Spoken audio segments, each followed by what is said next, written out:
तो थोड़े से प्रॉपर्टीज देख लेते हैं रूट्स या जीरोस के बारे में। ठीक है, रूट हमेशा इक्वेशन के होते हैं, समीकरण के, और जीरोस पॉलिनोमियल के होते हैं, ये हमें पता है। जीरोस पॉलिनोमियल बहुपद के होते हैं, शून्य, और रूट जो है मूल, वो समीकरण के होते हैं। ठीक है, पहली बात तो हमें, पहली चीज कि इक्वेशन की, समीकरण की जो भी डिग्री है, डिग्री तो हमें पता है 40, उतने ही रूट्स होते हैं, मूलों की संख्या भी उतनी ही होती है। पहली बात ये होगी अपनी पहली प्रॉपर्टी।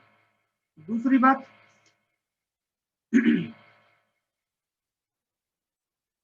अगर जो भी रूट है मेरे, जो भी मूल है, इरेशनल है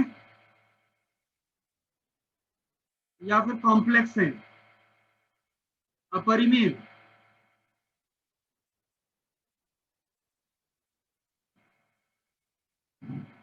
या फिर सम्मिश्र, दोनों प्रकार के हैं, तो ये हमेशा पेयर में होते हैं, जोड़े में होते हैं। ये हमेशा पेयर में होते हैं। अगर सम्मिश्र a प्लस आइटा भी लिखा है, अगर बोल रहा है कि एक मूल, एक रूट जो है वो a प्लस आइटा भी है, तो दूसरा a माइनस आइटा भी हो जाएगा, हमेशा होगा ही। और अगर इरेशनल भी बोल रहा है कि भाई a प्लस रूट भी है, तो इसके साथ a माइनस रूट भी हमेशा रहेगा, चाहे लिखा हो या ना लिखा हो। ठीक है, आपको याद रखना पड़ेगी ये चीज, ये तो साथ में चलेगा ही, ये अकेला नहीं हो सकता। ठीक है, तीसरी बात, मान लो एफ एक्स मेरा इक्वल टू 0 पॉलिनोमियल है, या एफ एक्स जो है मेरा बहुपद है, ऐसा समझ लो। एफ एक्स जो है मेरा बहुपद है, इक्वल टू कुछ नहीं है, या पॉलिनोमियल है, पॉलिनोमियल है। अब इसमें मैंने एक वैल्यू पुट की है, इसमें एक और दो वैल्यू पुट कर दी है। ठीक है, एक्स की वैल्यू दो है मेरे पास, एक बार ए और एक बार बी। ठीक है, अब एक्स की वैल्यू ए रखने पे मान लो मेरे पास वैल्यू आ गई पॉजिटिव, और बी रखने पे वैल्यू मेरी आ गई नेगेटिव। पॉजिटिव नेगेटिव समझ आता है भाई, ये वैल्यू रखने पे आंसर पॉजिटिव आ रहा है और बी रखने पे आंसर नेगेटिव आ रहा है। या फिर संभव ये है कि भाई ए पुट करने पे नेगेटिव आ जाए और बी पुट करने पे पॉजिटिव आ जाए, दो में से कोई भी एक स्थिति बनेगी। ठीक है, और ए जो है वो छोटा है किससे, बी से, दोनों बराबर नहीं है, ए छोटा है बी से। तो ऐसी स्थिति में हमेशा ए और बी के बीच में ही कोई ना कोई एक नंबर जरूर मिलेगा, कोई ना कोई एक नंबर जरूर मिलेगा। ठीक है, जिसको पुट करने पर आंसर मेरे को 0 मिलता है। अगर एफ ए और एफ बी विपरीत चिन्हों के अपोजिट साइन अगर बनती हैं, ठीक है, ऐसे दो नंबर लिए हैं, एक छोटा एक बड़ा नंबर है, दोनों को वैल्यू रख के देखा मैंने, एक बार आंसर मुझे पॉजिटिव आया, एक बार आंसर मुझे नेगेटिव मिला, इसका मतलब इन दोनों के बीच में एक नंबर जरूर होगा ऐसा, जिस पर जो मेरा पॉलिनोमियल है, जो बहुपद है, वो 0 आंसर देगा, यानी कि इन दोनों के बीच में ही शून्यक मिलेगा, ए और बी के बीच में ही जीरो एग्जिस्ट करेगा एक। ये होगी भाई नेक्स्ट प्रॉपर्टी। अगला,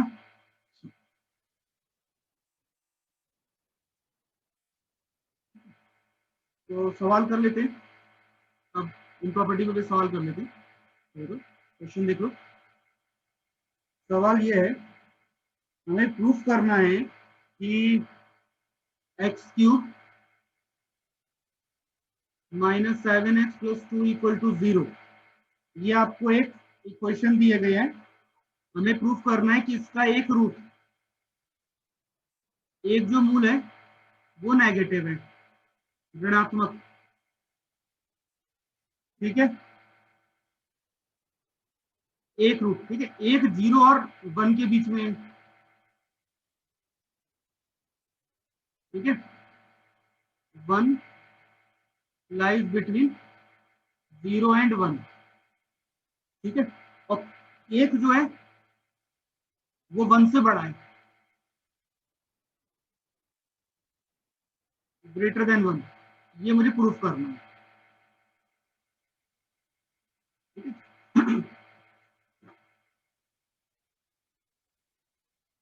मतलब कि पहली बात तो जो आपको इक्वेशन दी गई है, समीकरण जो दिया गया है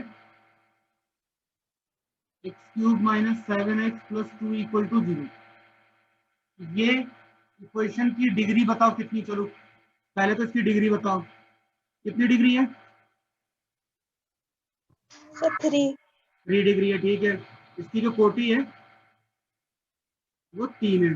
अगर 3 डिग्री है तो इसमें 0 मतलब इसके जो रूट आएंगे वो कितने मूल होंगे, कितने रूट होंगे। डिग्री 3 है तो कितने रूट होंगे इसके, बताओ। सर 3 जितनी डिग्री होती है उतनी ही रूट होती है, जितनी कोटि उतने ही मूल। तो मूलों की संख्या जो होगी वो भी 3 होगी। नंबर ऑफ रूट्स वो भी आपकी 3 है। अब फिर हमने पढ़ा था कि अगर दो नंबर मुझे मिल जाए, एक पर आंसर मुझे पॉजिटिव मिलता हो और एक पर आंसर मुझे नेगेटिव मिलता हो, तो फिर हम ये कह पाएंगे कि इसको मैं fx लिख दूं, ताकि fx में जैसे मैं वैल्यू पुट करूंगा, दो नंबर कोई एक पे मुझे आंसर पॉजिटिव एक पे नेगेटिव मिलता है, तो मैं ये बोल पाऊंगा कि इन दोनों के बीच में मुझे रूट मिलता है। ठीक है, लेकिन उन्होंने पहले मुझे कंडीशन दे दी कि आपको प्रूफ ये करना है, आपको रूट नहीं ढूंढनी है, मूल ढूंढना नहीं कि क्या आंसर आएगा, आपको बताना है कि जो रूट है उनमें से एक तो नेगेटिव है। ठीक है, तो नेगेटिव समझते हो ना, नेगेटिव मतलब 0 से छोटा नंबर। 0 से छोटा -∞ के बीच में कहीं भी हो सकता है। ठीक है, तो एक रूट जो है वन रूट, एक मूल, तो आपका आएगा नेगेटिव, ये बोल रहा है। ठीक है, दूसरा बोल रहा है 0 और 1 के बीच में एक आना चाहिए, इन दोनों के बीच में कहीं पे एक रूट यहाँ आना चाहिए, एक मूल। और तीसरा बोल रहा है कि 1 से बड़ी वैल्यू इंफिनिटी तक। ठीक है, एक यहाँ पर मिलना चाहिए 1 से बड़ी वैल्यू के लिए। ये नहीं पूछा कि आंसर क्या आएगा, ये पूछा कि इन तीनों मतलब जो रूट आएगा मेरा, एक यहाँ होगा, दूसरा 0 से 1 होगा, तीसरा 1 से इंफिनिटी के बीच होगा। ठीक है, तो मैंने 3 हिस्सों में बांट दिया इसीलिए। ठीक, तो सबसे पहले तो मेरे को चेक करना है नेगेटिव। तो नेगेटिव जो नंबर होते हैं वो 0 से छोटे होते हैं और कहाँ तक जाते हैं, -∞ तक। तो अगर एक वैल्यू मेरे को आंसर नेगेटिव देता है और एक आंसर मेरे को पॉजिटिव देता है, तो इन दोनों के बीच में रूट मिलेगा। कंडीशन तो हमारी यही है। ठीक है, एक काम करते हैं, पहले मैं नेगेटिव के लिए चेक करता हूँ। चेक करने के लिए आपको 2 पॉइंट तो दिए हैं, तो पहले एक काम करते हैं, इक्वेशन में x = रखते हैं माइनस का इंफिनिटी। ठीक है, x बराबर -∞ रखने पर तो पुटिंग x = -∞ रखोगे जैसे ही, तो आपका जो आंसर आएगा -∞ रखने पर नेगेटिव नंबर होगा। ऑब्वियस बात है, नेगेटिव ही होगा कोई ना कोई नंबर। ये नेगेटिव में वेरी लार्ज नंबर लिखोगे फिर कुछ भी, फिर आप प्लस माइनस करो, आंसर जो आएगा वो नेगेटिव होगा। तो एक चीज तो क्लियर हो गई, ये जो वैल्यू आएगी वो नेगेटिव होगी। ठीक है, ऋणात्मक संख्या नेगेटिव। दूसरा, अब एक नेगेटिव मिल गया, अब दूसरा 0 ले लेते हैं, x बराबर 0 रख देते हैं। ठीक है, पुटिंग x = 0। तो जैसे हम 0 रखेंगे तो बनेगा 0 का क्यूब -7 × 0 और +2, और इसका आंसर आ जाएगा 2, जो कि पॉजिटिव नंबर है, धनात्मक। तो देखो -∞ पर वैल्यू नेगेटिव आ रही है और 0 पे जाकर के वैल्यू बनती है आपकी पॉजिटिव। तो एक नंबर जो है आपका नेगेटिव आंसर दे रहा है और एक नंबर आपको पॉजिटिव आंसर दे रहा है। तो रोले थ्योरम जो है हमारी वो यही कहती है कि एक जो रूट है वो -∞ से बीच में होगा, -∞ का आंसर आपको नेगेटिव आ रहा है और 0 पे जाते जाते आंसर आपको पॉजिटिव हो जाता है। इसका मतलब इन दोनों के बीच में आप 0 तो क्रॉस करके गए ही है। तो यानी कि एक चीज तो क्लियर हो गई कि one root lies between -∞ and 0। एक मूल -∞ से 0 के मध्य स्थित है, और माइनस इन्फिनिटी से 0 के बीच में जो नंबर आएगा वो नेगेटिव होता है, और वही हमें प्रूफ करना है। तो यानी कि finally one root is negative, एक मूल ऋणात्मक है। एक चीज तो एक क्लियर हो गई कि एक मूल जो है वो आगे ऋणात्मक, वन रूट आपका होगा नेगेटिव। अब दोबारा अब हम चेक करते हैं 0 और 1 के बीच में। तो एक बार 0 तो हम पुट कर ही चुके हैं, 1 और रख के देख लेते हैं।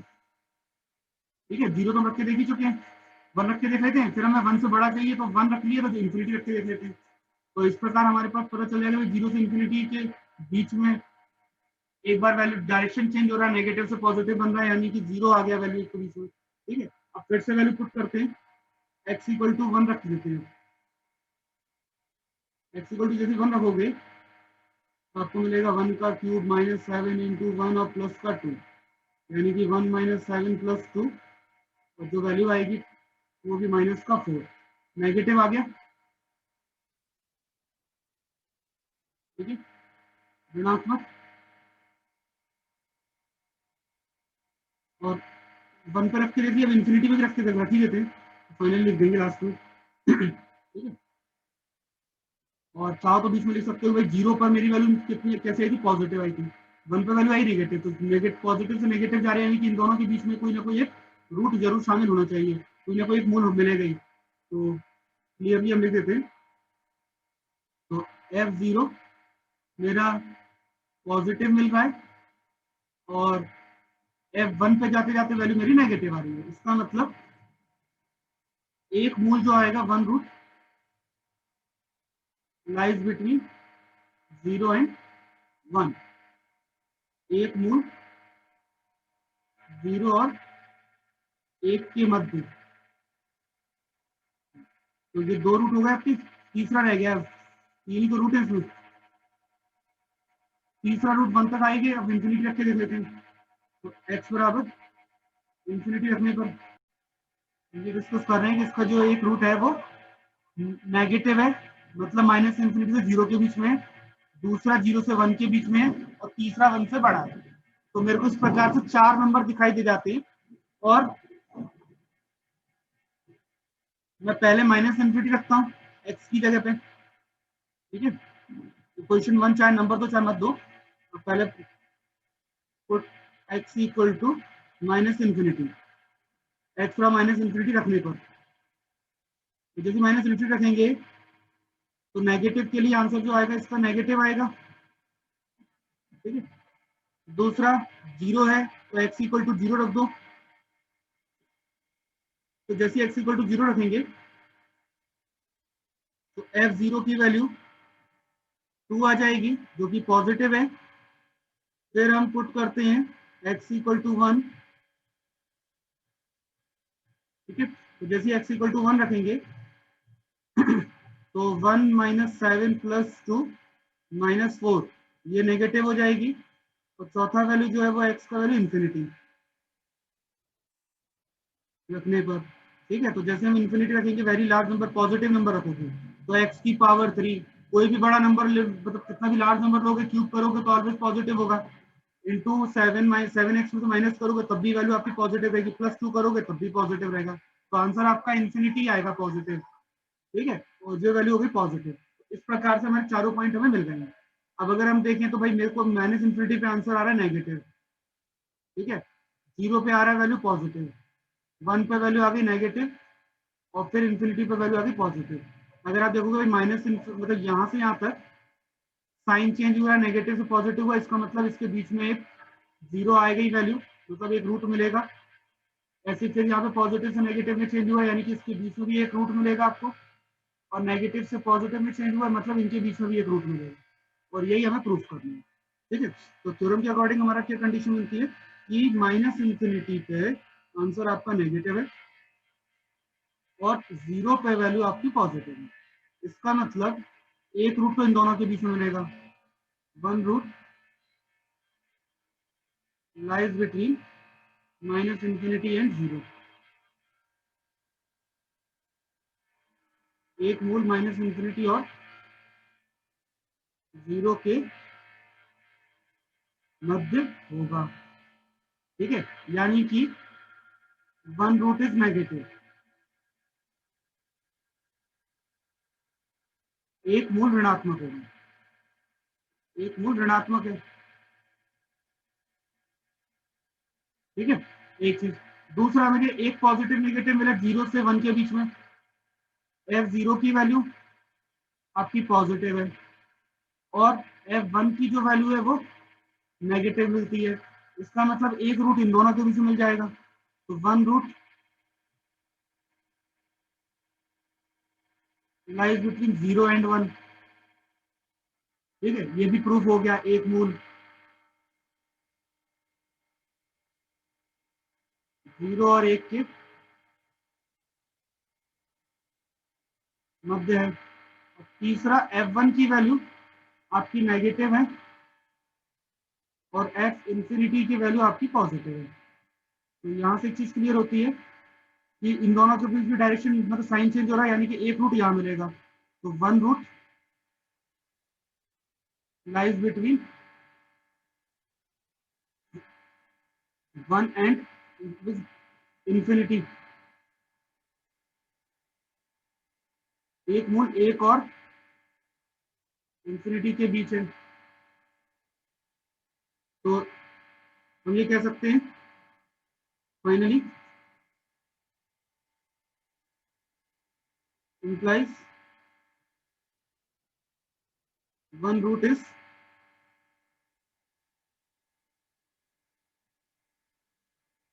greater than 1, एक मूल एक से बड़ा होगा, ठीक है। तो इस प्रकार आपका तीनों कंडीशन होगी प्रूफ, जो हमें प्रूफ करने को बोला गया था, ठीक है। तो ये हो गया आपका पार्ट,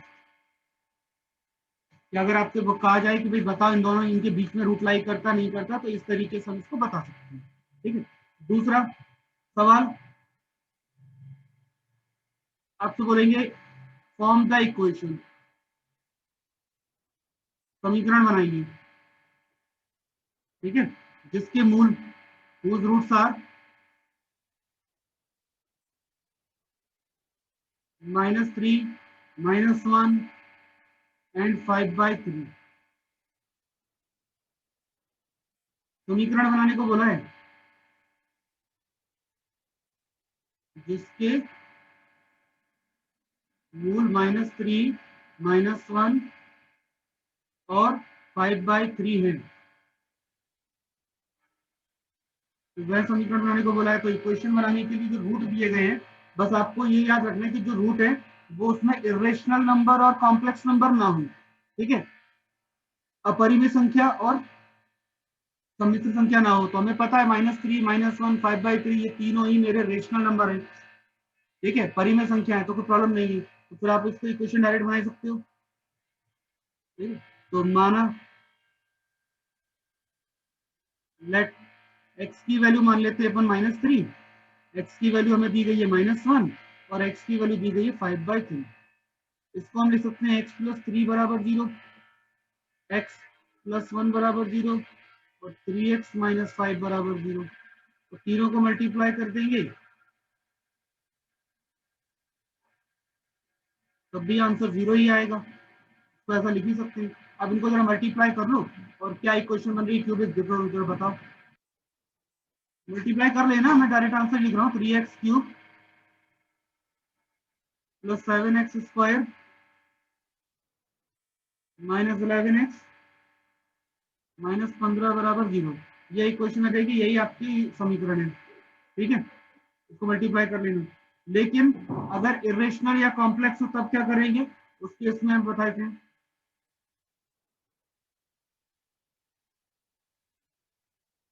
फॉर्म द इक्वेशन,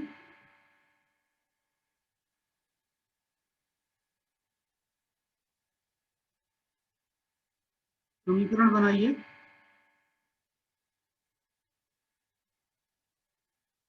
जिसके मूल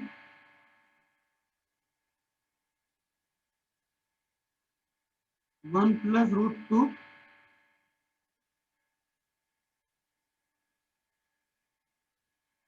एंड -1 - 3 आयोटा है, ठीक है। ये रूट है, तो वो आपको इक्वेशन बनाने को बोल रहा है सर, ठीक।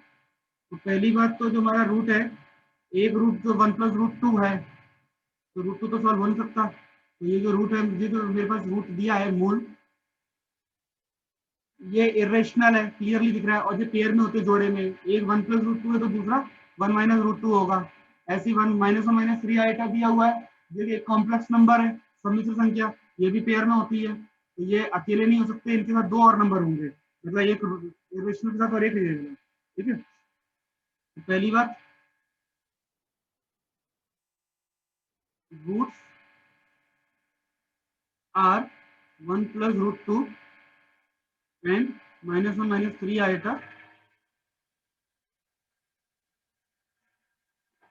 are irrational and complex numbers respectively. 1+√2 और -1 -3 क्रमशः अपरिमेय और सम्मिश्र संख्याएं। तो इसका मतलब इसके 2 रूट और होंगे। ठीक है, देन other 2 roots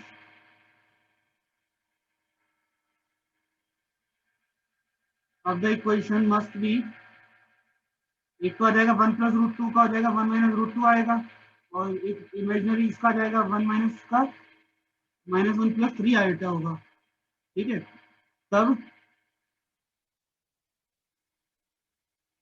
अन्य 2 मूल 1 - √2 और -1 + 3 होंगे। ठीक है, तो फाइनली अब इनको मान लेते हैं। x की वैल्यू पहली तो आपकी आगे 1+√2 जो दी गई है, दूसरी वैल्यू है 1 - √2, तीसरा आपको दिया गया है -1 - 3 और इसके साथ में एक नंबर और चलेगा। तो ये हमेशा पेयर में चलेंगे, एक दूसरे के कॉन्जुगेट्स। ठीक है, इसको थोड़ा सॉल्व कर लेते हैं। x - 1 -√2 = 0, x - 1 + √2 = 0, x + 1 + 3 = 0 और x + 1 - 3 = 0। मल्टीप्लाई करने,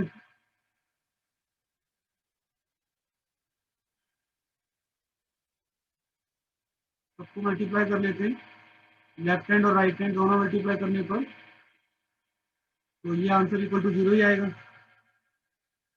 अब जरा इसको सॉल्व किया जाए।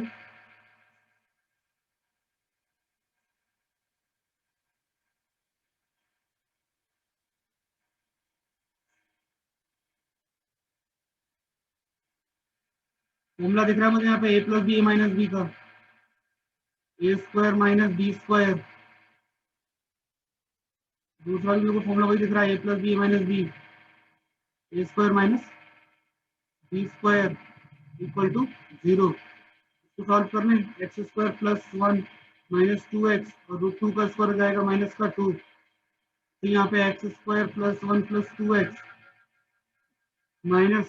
-3 का स्क्वायर होगा 9, i² -1 का हो गया +1, ये प्लस हो जाएगा = 0। इसको सिंप्लीफाई कर लो, इक्वेशन बन जाएगी आपकी। मल्टीप्लाई करने पर x⁴ + 5x² - 22x - 10 = 0। ये इक्वेशन आनी चाहिए। ठीक है, ट्राई कर लेना इसको पूरा, डिटेल में सॉल्व कर लेना, ये इक्वेशन आनी चाहिए आपकी। तो इसका एक रूट आपको दिए होते, 2 दिए थे, 2 और आपको पता है कि भाई अगर पेयर में होते हैं तो 2 दिए, 2 और मिल जाएंगे, और इस हिसाब से उसको इंटीग्रेट मतलब मल्टीप्लाई करके इक्वेशन फॉर्म करने की, यही हमारा अभी समीकरण है, रिक्वायर्ड इक्वेशन। अभी समीकरण यही होगा जो लास्ट में मिलेगा आपको, ये आपको सॉल्व करना थोड़ा सा। ठीक है,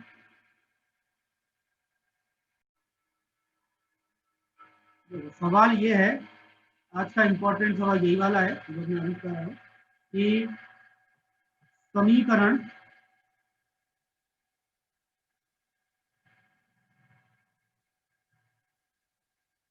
solve the equation x power 4 minus 16x cube plus 86x square minus 176x plus 105 equal to 0।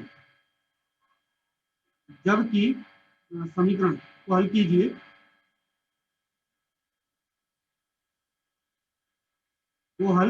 कीजिए ऐसा बोल रही है। ठीक है, सॉल्व दिस इक्वेशन। जबकि एक और 7 समीकरण के 2 मूल हैं।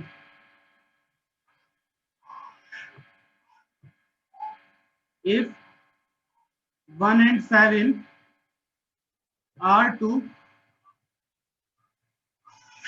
roots of the equation,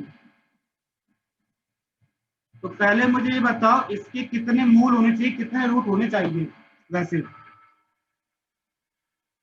कितने रूट आने चाहिए इसके, इस इक्वेशन के?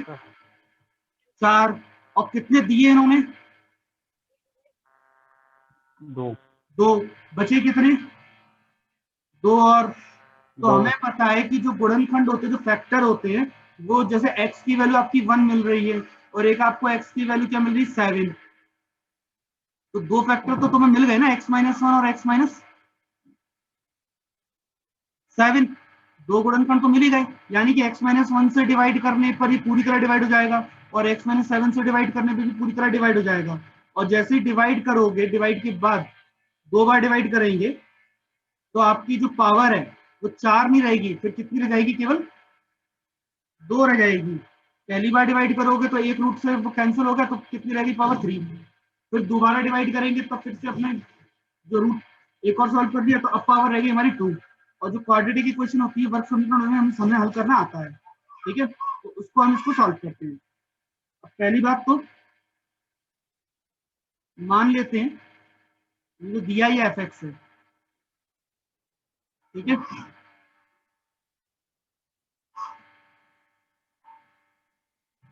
कोई टर्म मिस तो नहीं हो रही ना, सारी की सारी इसमें मौजूद है। पहले पावर 4, फिर 3, 2, 1 और कांस्टेंट 0, सारी, कोई भी इसमें मिसिंग नहीं है। पहले वो चेक कर लेते हैं। अब इसके 2 मूल दिए गए हैं, तो सिंस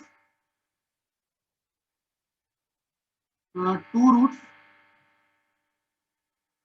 आर 1 and 7, क्योंकि 2 मूल 1 और 7 है। ठीक है, तो इसके 2 फैक्टर बनेंगे अपने,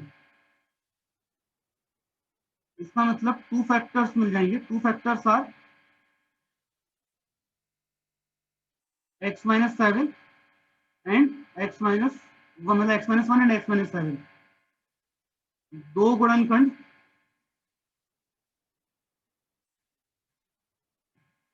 x माइनस 1 और x माइनस 7 होंगे, और इन दोनों से मैं डिवाइड करूंगा एफ एक्स को, तो कंप्लीटली पूरी तरह विभाजित होना चाहिए। तो बाकी जो बचे वो 2 रूट हमें मिल जाएंगे। ठीक है, तो अब इसको हम करते हैं पूरा सॉल्व। अब सबसे पहला काम क्या है कि डिवाइड करेंगे पहले x माइनस 1 से, फिर दोबारा डिवाइड करेंगे x माइनस 1 से। ठीक है, तो एफ एक्स को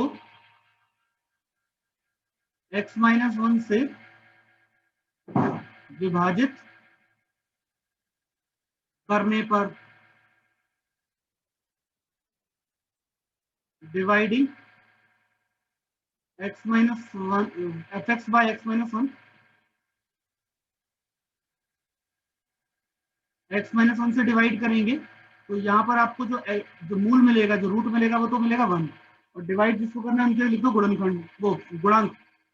तो पहला तो 1, फिर माइनस का 16, उसके बाद 86, माइनस का 176, लास्ट में 105। सारी की सारी टर्म मौजूद है, कोई मिसिंग नहीं है, तो उसकी जगह 0 लिखना पड़ता है। ठीक है, अब पहले 1 से डिवाइड करें। डिवाइड कैसे करते हैं, सिंपल मल्टीप्लाई करो। पहले 1 का मल्टीप्लाई 1 से करेंगे तो यहाँ लिखा जाएगा 1, प्लस करने पर आएगा माइनस का 15, फिर 1 का मल्टीप्लाई माइनस 15 से, यहाँ लिखा जाएगा माइनस 15, दोनों को प्लस करेंगे तो आएगा 71। 1 का मल्टीप्लाई 71 से 71 आएगा, माइनस का 105, फिर से लिखा जाएगा ये माइनस का 105 और 0। लास्ट वाला शेषफल होता है, रिमाइंडर होता है, पता है। तो लास्ट देखो रिमाइंडर 0 आ गया, ठीक है। तो हमें जो भागफल जो हमें मिला वो लिख देते हैं, ठीक है। तो क्वोशिएंट हमें क्या मिलेगा, भागफल, वो लिख देते हैं, ठीक है। x की पावर 3 माइनस 15 एक्स स्क्वायर और प्लस 71x माइनस 105, ये भागफल मिलेगा। यानी कि जो हमारा इक्वेशन थी, इक्वेशन क्या था, x की पावर 4 माइनस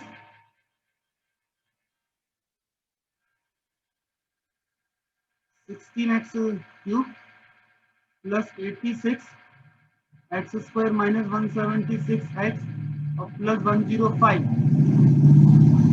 इसको हमने डिवाइड किया x माइनस 1 से, तो उसका जो भागफल आया, जो क्वेश्चन आया, वो ये आया मेरे पास।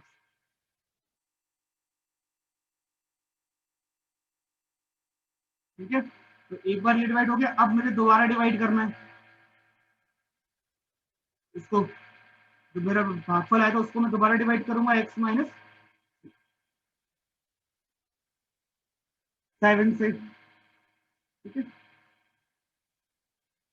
इसको अपन लिख देते हैं सेकेंड नंबर, इक्वेशन जो लिखी थी हमारी स्टार्टिंग में, उसको फर्स्ट नंबर लिखा हुआ, ठीक है। तो अब समीकरण जो हमारा ये 2 है, समीकरण तो ये व्यंजक 2 जो है हमारे पास, 2 को x माइनस 7 से भाग दे देते हैं, डिवाइडिंग 2 बाय x माइनस 7, क्योंकि एक रूट तो आपका 1 था, एक 7 था, तो पहले 1 से डिवाइड किया, जो बचा उसको दोबारा डिवाइड कर दिया 7 से। तो अब जब 7 से डिवाइड करेंगे तो जो बचा हुआ है उसको करना है, तो 1 माइनस के 15, 71 माइनस के 105, ठीक है। और यहाँ भी कुछ मिस नहीं है, 3 2 1 0 सारी पावर मौजूद है। 7 इंटू 1 7, प्लस करेंगे माइनस का 8 आएगा, 7 इंटू 8 56 माइनस के सॉल्व करोगे 15 आएगा, 7 इंटू 15 105, प्लस के देखो रिमाइंडर लास्ट में 0 आ गया शेषफल। तो फाइनली मेरे को जो भागफल मिल रहा है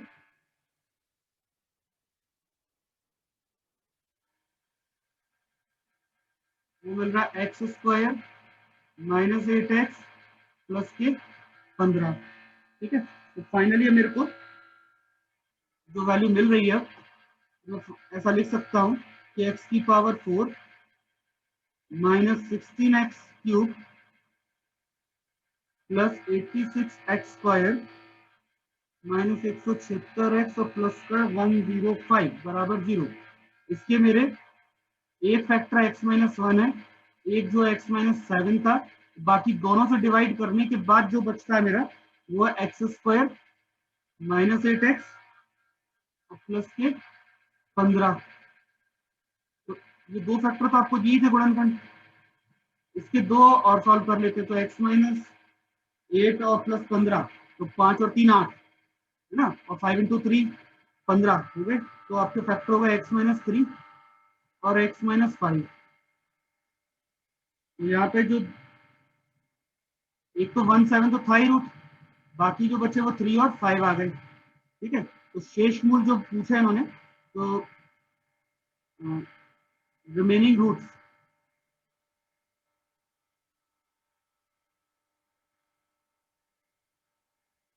शेष मूल दो तो दिए ही थे 1 और 7, बाकी जो बचे वो 3 और 5 है, ठीक है। Remaining roots are 3 and 5। इस प्रकार हम इसको डिवाइड, जो हमने कल किया था उसी तरीके से हम इसको डिवाइड कर दिए हैं। इस प्रकार ये अपना हो गया कंप्लीट।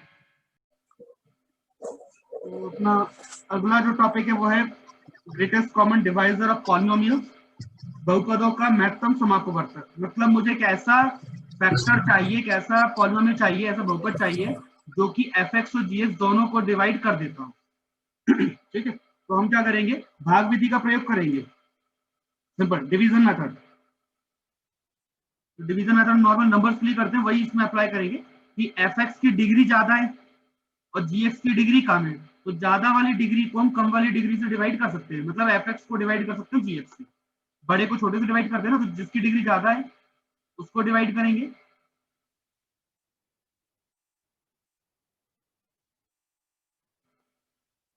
और किससे डिवाइड करेंगे, एक्स क्यूब माइनस 1 से। नॉर्मल जैसे डिवाइड करते हैं वैसे ही करो कि एक्स क्यूब को यहाँ पे एक्स का मल्टीप्लाई कर देते हैं, तो आपके पास हो जाएगा एक्स की पावर 4 माइनस एक्स हो जाएगा, ये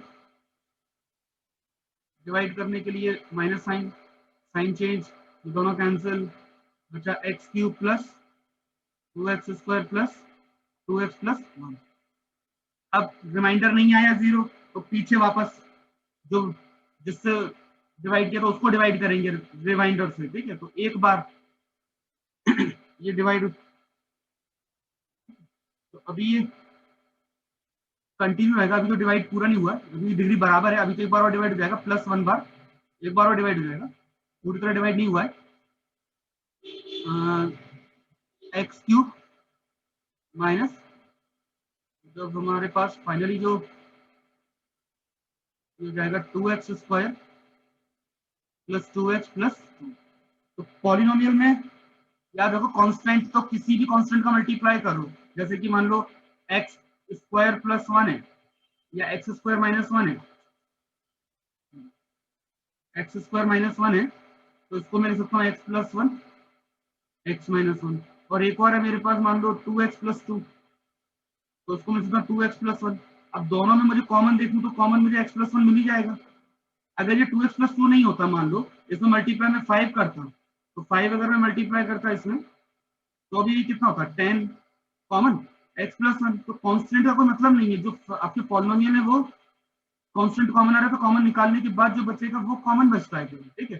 तो कांस्टेंट का कोई लेना देना नहीं होता कॉमन पार्ट से, तो कांस्टेंट को तो हम हटा ही देते हैं। तो यहाँ से जैसे मुझे यहाँ पे 2 कॉमन दिख रहा है, तो पहला मेरा काम है मैं 2 कॉमन ले लेता हूँ और 2 कॉमन लेके उसे हटा देता हूँ, तो मेरे पास बचेगा x square plus x plus 1, ठीक है। मैंने कॉमन कांस्टेंट लिया पूरे में से, क्यों किया है इसको मोनिक के फॉर्म में लिखा है, ठीक है। कांस्टेंट कॉम हटा दिया है क्योंकि कांस्टेंट का कोई मतलब नहीं बनता पॉलिनोमियल के जो जीसीडी में, कांस्टेंट का कोई रोल नहीं है, पहली बात, ठीक है। तो कांस्टेंट अगर है कॉमन आ रहा है हटा दो। अब जो बचा, अब देखो अब आगे डिवाइड नहीं सकता, ये मेरा रिमाइंडर है, ठीक है। तो अब मैं कंटिन्यू करूंगा डिवाइड, रिमाइंडर से डिवाइड करना शुरू करती हूँ। अब पीछे की तरफ ये कितनी बार डिवाइड होगा, एक्स बार होगा, इससे करना है डिवाइड, क्योंकि यहाँ जाके एंड हो गया, फिर पीछे की तरफ चलेंगे बैक साइड में। एक बार डिवाइड होगा तो एक्स क्यूब हो जाएगा, एक्स का मल्टीप्लाई एक्स से करेंगे तो आ जाएगा प्लस का एक्स स्क्वायर प्लस का एक्स, माइनस माइनस माइनस ये कैंसिल हो जाएगा, तो आपके पास आएगा माइनस का एक्स स्क्वायर माइनस का एक्स और माइनस का 1। अभी भी कंटिन्यू होगा डिवाइड, डिवाइड पूरा नहीं हुआ, डिवाइड कंटिन्यू करते हैं, तो माइनस 1 माइनस का एक्स स्क्वायर माइनस का एक्स माइनस का 1, साइन चेंज करेंगे, पूरा कैंसिल, बच्चा 0 कैंसिल हो गया पूरा। तो अब आपके पास कुछ भी नहीं बचा, आगे डिवाइड कंटिन्यू नहीं हो सकता, खत्म। डिवाइड किससे होगा आपका, एक्स प्लस एक्स प्लस 1 से। तो यहाँ पे आपका जो एचसीएफ जो आ गया है, या जीसीडी हम जैसे कहें, जीसीडी आपको मिल गया है, ठीक है। मैक्सिमम समाप्त वर्ग तक ये आपको ज्ञात हो गया है, x square plus x plus 1। तो ये हो गया अपना जीसीडी। इस टाइप से जीसीडी कैलकुलेट करते हैं। एक और देख लेते हैं सवाल। एफ एक्स दिया हुआ है 2x cube minus 4x square plus x minus 2, और gx दिया हुआ है ये। इन दोनों का आपको जीसीडी निकालने को बोला गया है, मैक्सिमम समाप्त वर्ग तक। तो जिसकी डिग्री ज्यादा है उसको डिवाइड करेंगे कम डिग्री से, ऑब्वियस बात है। तो मेरे को दिख रहा है यहाँ पे 2x cube minus 4x square plus x minus 2 से डिवाइड किया जाएगा, इसको डिवाइड किया जाएगा x square minus x minus 2 से, ठीक है। तो हम कंटिन्यू बस तिरछे में डिवाइड नहीं लिख रहे, लिखने का तरीका बस बदला है, बस बाकी डिवीजन मेथड वही है, सेम टू सेम, ठीक है। तो पहले तो ये 2 आएगा और x आएगा, तो ये हो जाएगा 2x क्यूब, ठीक है, माइनस का 2x square minus minus minus plus minus और 2 into 2 4,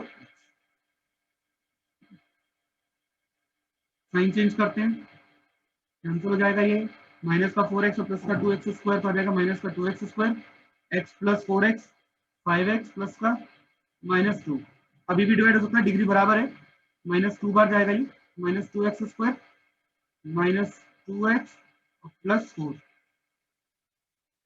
minus plus 2x minus करते हैं तो ये माइनस माइनस हो जाएगा, ये कैंसिल हो जाएगा, तो ठीक है, तो हो जाएगा 3x -2 -4 -6 हो जाएगा। यहाँ भी मोनिक बना लेते, डिवाइड कॉमन ले लेते 3 कॉमन लेंगे तो ये जाएगा आपका x -2, ठीक है, तो x -2 से 3 से डिवाइड कर लो तो x -2 बचेगा। अब पॉलिनोमियल आपके पास है x -2, अब x -2 से उसको डिवाइड करेंगे, ठीक है, क्योंकि अब आगे फर्दर डिवाइड नहीं सकता क्योंकि डिग्री इसकी 1 है x -2 की, और अब मेरे को जो जिससे मैं डिवाइड करा तो उसकी डिग्री 2 है, तो आगे डिवाइड तो हो नहीं सकता, इतना बेसिक तो हम जानते ही हैं। अब आगे इसको डिवाइड करते हैं तो x बार जाएगा x स्क्वायर माइनस का 2x, साइन चेंज हो जाएगा, कैंसिल हो जाएगा ये x -2, एक बार चले जाएगा, एक बार में x -2 आ जाएगा, कैंसिल, खत्म। डिवाइड किससे हुआ x -2 से, तो यहाँ पे जो जीसीडी आ रहा है महत्तम स्वविभाजक वो आ रहा है x माइनस, ठीक है, इसमें कोई भी कांस्टेंट का मल्टीप्लाई करोगे तब भी रहेगा, तो कांस्टेंट का कोई लेना देना नहीं है, ठीक है, तो कांस्टेंट इसको मोनिक के फॉर्म में लिखना है, जैसे मोनिक वाले फॉर्म में लिखिएगा, इस प्रकार जीसीडी कैलकुलेट करते हैं, ठीक है। अब हमारा जो नेक्स्ट, अब हम पढ़ते हैं नेक्स्ट टॉपिक की तरफ, वो है relation between roots and coefficient. पूरा जो चैप्टर लगभग ज्यादातर क्वेश्चन अपने इसी पे चलेंगे अभी, बहुत इंपॉर्टेंट टॉपिक भी है, बहुत सालों से हम ये टॉपिक पढ़ते आ रहे हैं, लेकिन अभी कंटिन्यू सारा कुछ सम अप करके एक ही में जितना कुछ पढ़ा है अभी तक सारा कुछ एक अभी वही रिपीट चल रहा है। तो relation between root and coefficient, मूलों और गुणांकों में संबंध, तो मूलों और गुणांकों में संबंध की बात कर रहे हैं, तो मूल और गुणांक, किसके मूल और गुणांक, बहुपद के, पॉलिनोमियल के या इक्वेशन के, और मूल किसके होते हैं, इक्वेशन के होते हैं ना, रूट, रूट इक्वेशन के होते हैं, तो मूलों और गुणांकों के बीच संबंध किसके, समीकरण के, हम किसकी बात कर रहे हैं, इक्वेशन की ही बात कर रहे हैं, ठीक है। और समीकरण क्या होता है आपको पता है, एफ एक्स नाम का एक पॉलिनोमियल होगा, उसको इक्वल टू कोई वैल्यू के बराबर रखते हैं तो हम जीरो के बराबर मान लेते हैं, सबको जीरो के बराबर तो कन्वर्ट कर ही सकते हैं, इसलिए f x equal to zero हमारा जो इक्वेशन है उसकी बात कर रहे हैं। तो ये जो है कुछ डिग्री के बेस पे इनको हमने क्लासीफाई किया हुआ है समीकरण को, ऐसी इक्वेशन जिनकी डिग्री 40 अगर 1 है तो उन्हें हम बोलते हैं लीनियर इक्वेशन, ठीक है, नाम भी लिखते जा रहा हूं, याद होना चाहिए आपको, रैखिक समीकरण, ठीक है, डिग्री 1 है, रैखिक समीकरण, इसका जो फॉर्म होता है जनरल, जनरली हम उसको कैसे लिख सकते हैं, व्यापक रूप,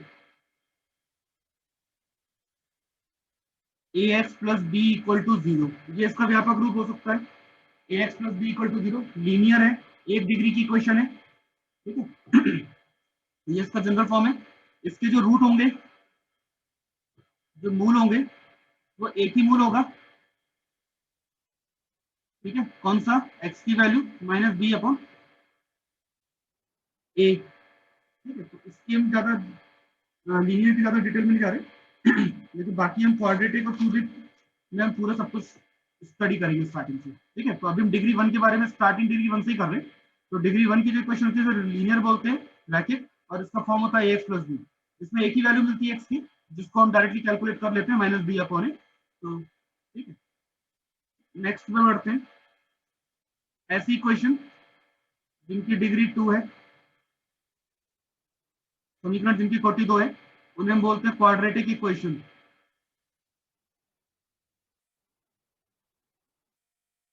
क्वाड्रेटिक इक्वेशन, वर्ग समीकरण, इनका जो व्यापक रूप होगा जनरल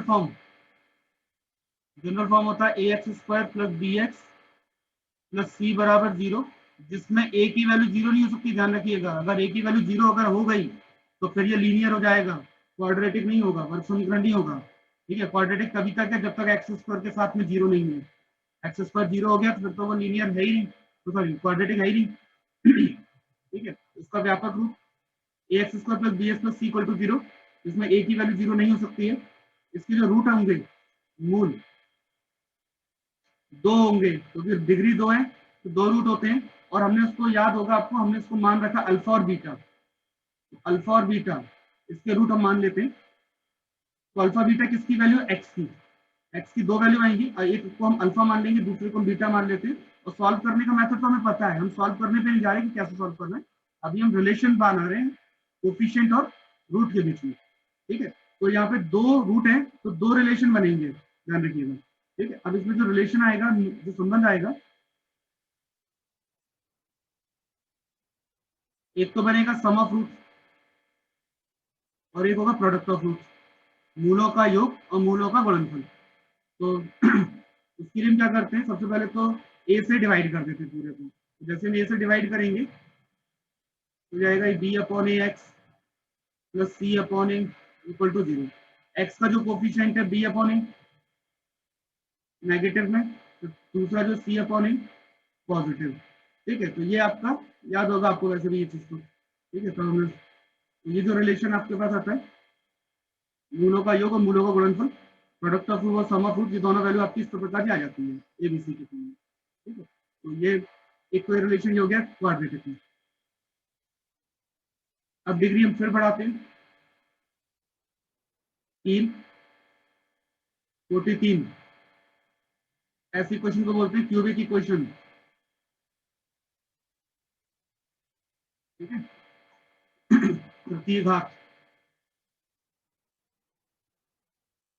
तृतीय घात समीकरण।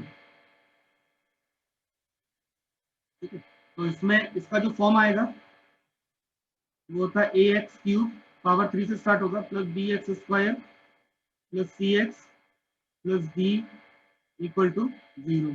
यहाँ भी ए की वैल्यू 0 नहीं हो सकती, ध्यान रखिएगा। बाकी सब तो बी सी डी 0 हो जाएगा, चल जाएगा, लेकिन ए की वैल्यू 0 हो गई तो फिर डिग्री 3 नहीं होगी, तृतीय घात समीकरण नहीं बनेगा। इसके जो रूट आएंगे, मूल जितनी डिग्री उतने रूट होते हैं हमें पता है। तो हम यहाँ पे जो रूट है हम मान लेते हैं अल्फा, बीटा के साथ एक वैल्यू बढ़ा लेते हैं गामा, अल्फा बीटा गामा। तो 3 रिलेशन बनेंगे, 3 संबंध बनेंगे। ठीक है, पहला तो तीनों का टोटल सम ऑफ रूट, इसको हम क्या बोलते हैं, सम ऑफ रूट, मूलों का योग। ठीक है, दूसरा बनेगा दो दो को पेयर बना के टोटल कर लो, alpha beta, beta gamma, gamma alpha, sum of product of roots taken 2 at a time.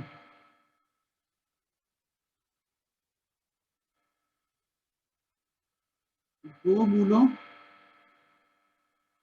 के गुणनफल का योग।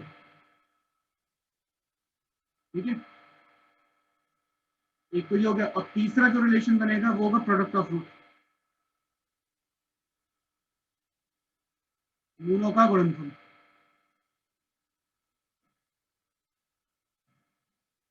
पहले एक एक का टोटल, फिर दो दो का टोटल, और फिर तीसरा तीनों का मल्टीप्लाई, और टोटल तो आगे कर नहीं सकते। ठीक है, तो इस प्रकार जो रूट, जो पे यहाँ भी ए से डिवाइड कर दूं, तो पहला जो आपको मिलेगा वो होगा माइनस का बी अपॉन ए, फिर मिलेगा अपना सी अपॉन ए, इसका तीसरा मिलेगा माइनस का डी अपॉन ए। ये रिलेशन आपको याद रखें, क्यूबिक का इक्वेशन रिलेशन 3 ये बनेंगे। ठीक है, a b c d 4 value, coefficient किस की समझ में आ गया। 3 मूल आएंगे, 3 रूट होंगे, 3 रिलेशन बनेंगे। पहला alpha beta gamma, alpha plus beta plus gamma, alpha beta beta gamma gamma alpha का टोटल, और तीसरा फिर तीनों का मल्टीप्लाई। एक और लिख देते हैं, ऐसी इक्वेशन जिनकी डिग्री 4 है, 44 है, तो हम बोलते हैं बाई क्वाड्रेटिक। डबल क्वाड्रेटिक जिसे बोलते हैं, बाई क्वाड्रेटिक, चतुर्थ घात,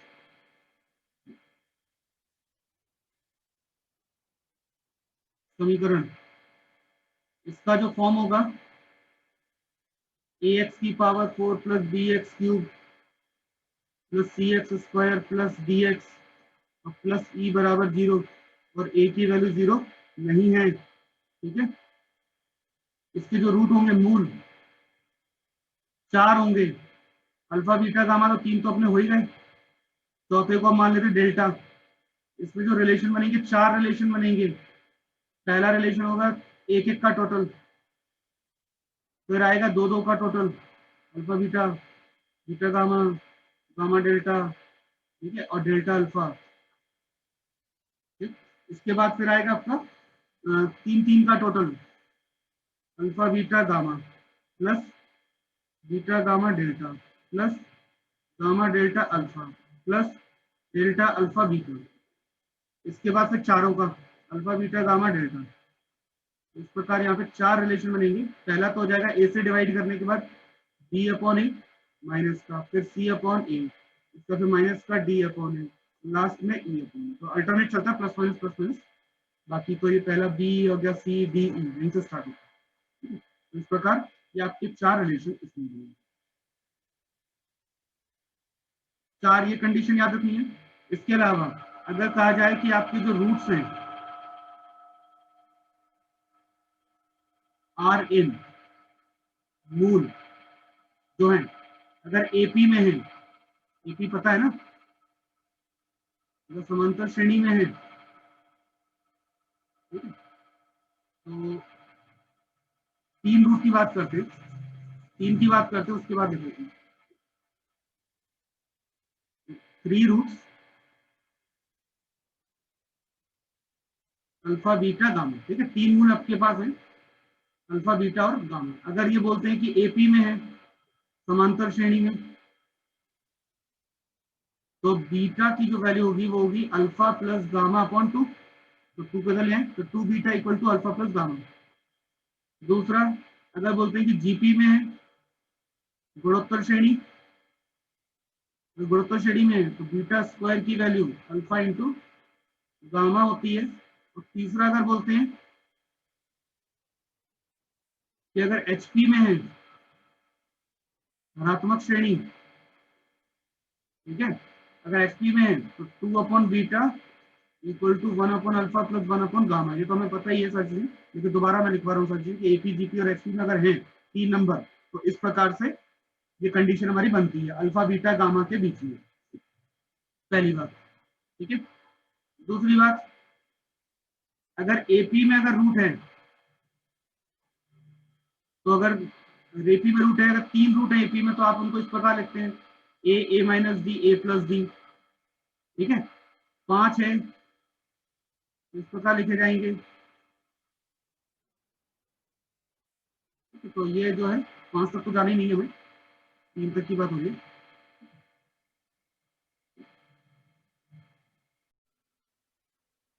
सवाल देखो, इक्वेशन सॉल्व करनी है जिसके 2 रूट हमारी इक्वल है, 2 मूल बराबर है। तो पहले तो मूल मान लेते हैं, लेट द रूट्स आर, माना कि मूल 3 डिग्री की इक्वेशन है, 3 रूट होने चाहिए, 2 बराबर है, तो हम अल्फा अल्फा और बीटा मान लेते हैं। ठीक है, अल्फा अल्फा और बीटा है, ठीक है, roots are alpha alpha beta. और गिवन जो इक्वेशन है, ठीक है, जो दिया गया समीकरण है वो देख लेते हैं। वो है x cube minus 3x plus 2 equal to 0। तो इस इक्वेशन के हिसाब से, सर हाँ सर बोलो, कुछ दिखाई नहीं दे रहा। मूलों और गुणांकों के मध्य संबंध।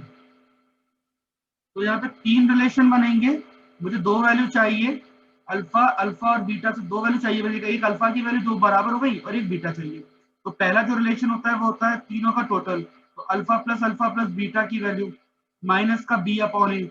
यहाँ पर बी कौन सा होता है आपको याद हो, तो a x cube plus b x square plus c x plus d equal to 0, ये इक्वेशन होती है हमारी।